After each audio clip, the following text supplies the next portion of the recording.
There are few different brands of floss. The first one, Oral-B.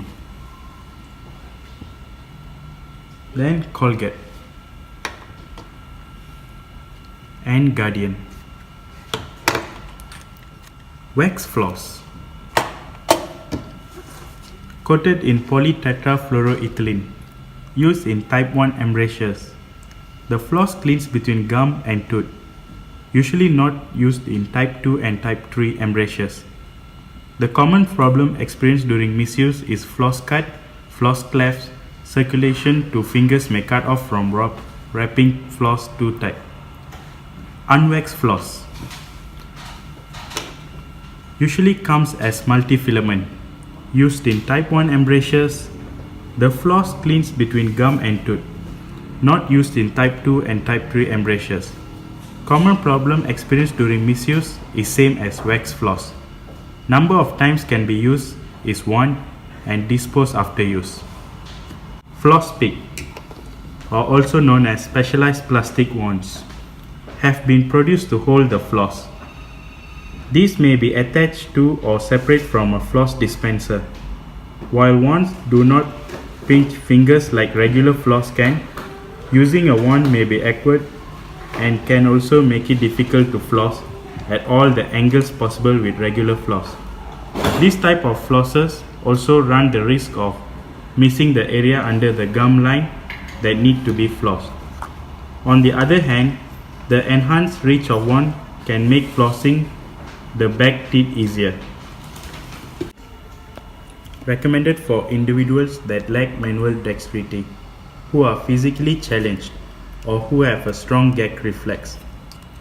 Floss holder may assist caregivers, but unable to maintain tension of floss against tooth and fully wrap around tooth side. Need to set a finger rest to avoid trauma to gums and floss cuts. Can be used a number of times. However, floss is to be changed after each use. Super floss, ideal for braces, bridges, and wide spaces. Stiff end to floss under appliance.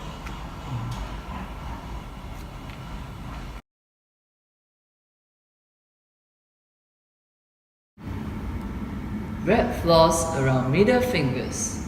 Wrap floss around the right middle finger for 2 to 3 times and wrap remaining floss around the left middle finger or vice versa. For upper arch insertion, grasp floss firmly with thumb and index finger of each hand, using half an inch of floss between fingertips. For lower arch insertion, direct the floss down with the index fingers. Set a fulcrum on the cheek or in the mouth. When inserting the floss, it is gently eased between the teeth with a seesaw motion at the contact point. The gentle seesaw motion flattens the floss, making it possible to ease through the contact point and prevent snapping it through. Once past the contact point, the floss is adapted between the tooth surface by creating a C shape. Move the floss up and down on each surface of the tooth about 3 to 4 strokes. Then move above the gums a little. Wrap in C shape on the other surface of the next tooth, moving the floss up and down about 3 to 4 strokes. Press the floss firmly against the tooth. Move gently beneath the gums until tissue resistance is felt. Slide the floss horizontally and vertically with pressure to remove bacterial plaque. Advance the floss to new area by unwrapping floss from left hand middle finger and wrapping onto right hand middle finger or vice versa. Repeat the steps until all teeth have been completed, continuing to grasp the floss with thumb and index finger.